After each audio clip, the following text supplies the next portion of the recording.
I don't typically read while I'm in the middle of creating a book because that story will filter into the story I'm writing really subconsciously, and I don't want to do that. So I'm cautious about that. That being said, if I'm writing a storyline that is not set in present day, for example, when I wrote Transcend, that's a turn of the century piece. So I read a ton of books in that time frame to get the lyricism of the language in my head, so that when I wrote, I could mimic that lyricism, the part I liked, the lyricness of it. So there you go. That's my answer. So the flow of language, the way words the way the language used, sounds. I have a music background. A little bit archaic language versus modern. Or a little bit more flowery than I would talk now. Yeah. I do read science fiction a lot. I read a lot of science fiction books every week. It's funny, I noticed, just recently I noticed that I don't read the same kind of, my favorite science fiction to read is not the science fiction, the style that I write. I like space opera. I like when a team of people get together on a spaceship, like Firefly or something, and then they go out in the world and have adventures. But I don't write any spaceships in my writing, so maybe it's okay for me to read that. The thing I think they have in common is there's a group of people trying to survive and having adventures and meeting challenges. I have that in my stories, just no spaceships. Yeah, I love to read, but I actually love to read mostly nonfiction. I am super fascinated with, I guess I'd say, consciousness and how to raise my consciousness. So right now I'm reading a breakdown of the Bhagavad Gita, and I just am really interested in learning about philosophies, ancient philosophies, and some of that I think does, pour into my writing. It's flavored with it a little bit. There's some, moments of meditation and how that can help raise your consciousness. Stuff like that I'm so into and can read about it all day long. But while I was writing Sam, I read some middle grade and young adult, because I was curious to learn more of which target audience I'm going for. And, it's interesting, Harry Potter is the breakthrough where it's for kids and adults and everybody in between, and you're like, oh, mine could be that too. But I was really trying to get a sense of that. So I read a lot of kind of books in that vein for that reason. But I read science fiction, but everything else. I have a very broad interest in historical fiction, just detective novels, just anything I can get my hand on. And I'm always reading. I have to be reading all the time. If I finish a book, it's only a few days before I find something else to read. And so if I'm writing, a lot of times I need a break. And my break is to go read something. And it really has no effect on what I'm writing. It just continues. I read all the time too. I have a basic rule. I always have a Kindle on my phone, because you have so much dead time in your life. You're sitting in the doctor's office and you're waiting here. Well, I'm open, I'm reading. And what I read, again, is a variety. I like detective novels. There's an interesting one that just came out, P.S. from Paris. It's a great new book that came out. It's so light and fun to read, and so I recommend that to anybody. So I'm reading all the time, and as you said, many times I'll read to take a break from writing.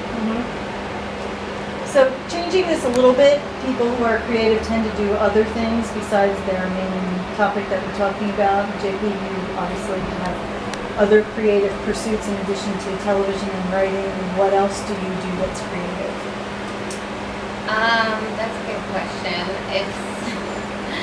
It's pretty all-consuming, like the books, TV, and film. If you had downtime. Yeah, but that is a good question. Isn't that enough? Yeah. It's never though, is it? Yeah, that's a good question. I like to work out and dance and do meditation. Meditation, I think, is actually incredibly creative. That's going to do dance and meditation. Because a lot of get my best ideas in meditation. And I was like, ooh, I have to write that down and remember it. So, you know, I think working with my mind, body, and soul connection is going to be my answer. That's a good answer. Yeah. Actually, our one pastime is travel. We end up taking probably at least 2 cruises a year. So that from an early career, which I did a lot of travel, which is after retiring, I just went into another vein, travel, and that's cruising. So travel is a key thing. Travel is interesting because that's where I develop characters. The people I meet, the people I see. I mean, it's fun to sit in an airport and look over there and say, those are 2 spies, I know.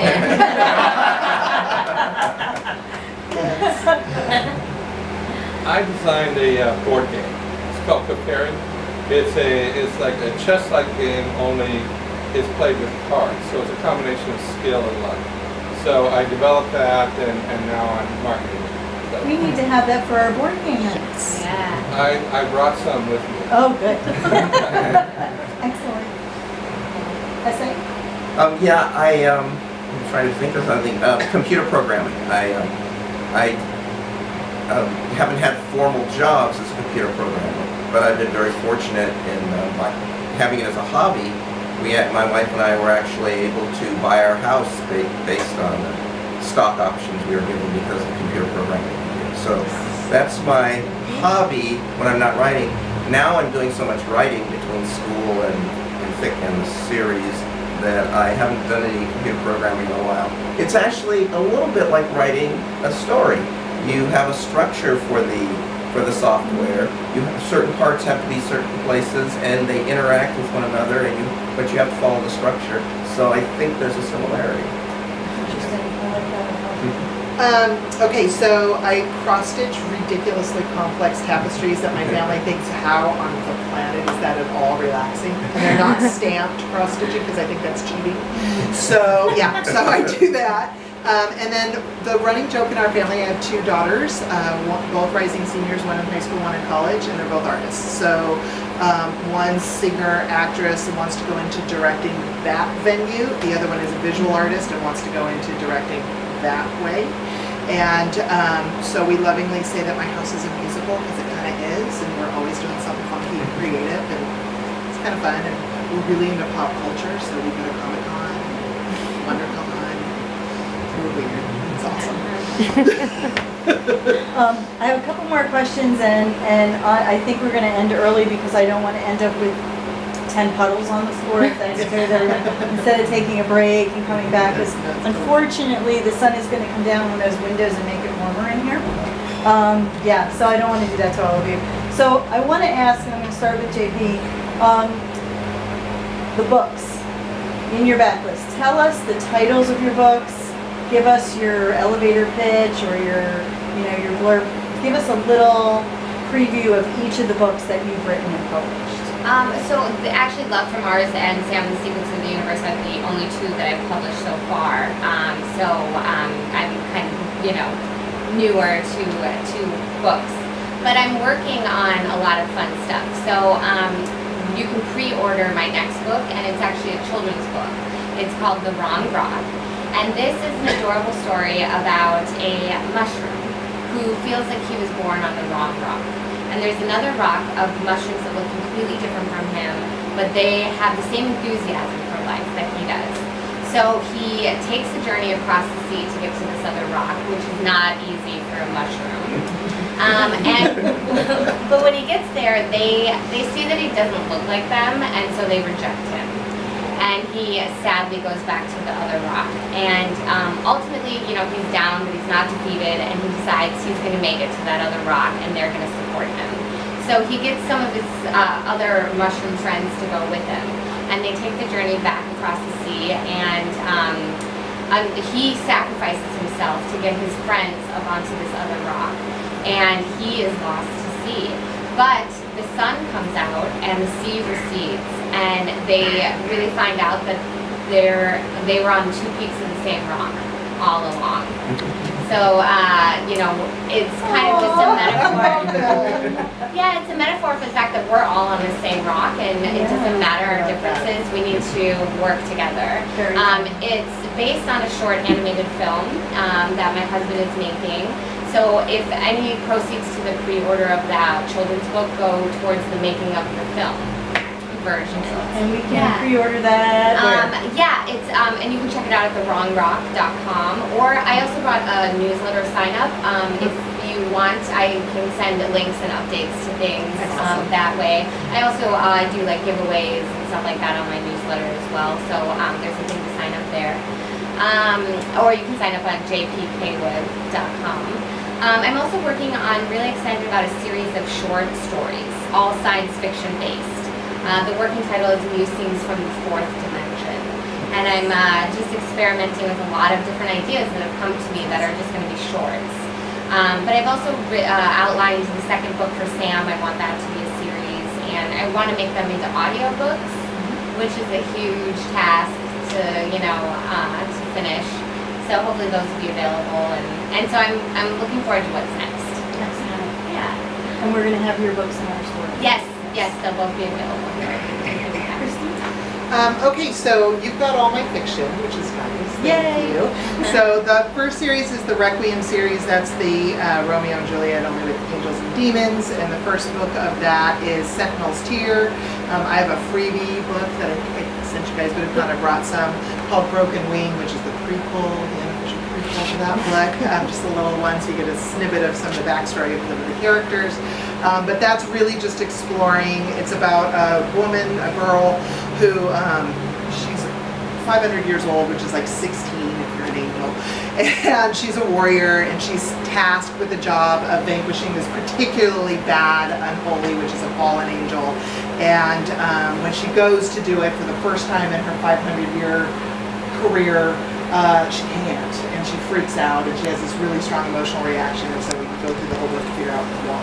Because he, when he sees her, decides he is going to make a meal out of her. She's in human form. He doesn't realize she's not human, and he goes to do that and has the same kind of problem come up, which has never happened to him either. And so you explore the story to find out why that happened, which leads to all sorts of other bad things, which are covered in Unholy Death, which is the second book, and then Redemption's Kiss, which is the third book. And I just redid those covers and re-edited and added some things to those stories, and so those just were re-released recently. And I've got this series, which I told you about. The third in this series will be out hopefully, well, before the end of the year, definitely. I just don't know which month, and it's called Reckoning. And I'm super excited about it. My fans have been incredibly patient because I left this one on a bit of a cliffhanger. And it's been a little long since it's come out because I totally changed some things. So yeah, no sending your cake. Yeah, because that would be bad. And then we have Transcend, which is my dark story. In the hopper, besides the non-fiction stuff, because I have quite a bit of that that's been coming out. And after I get this one done, this actually has a spin-off series that came to life as I was writing this series.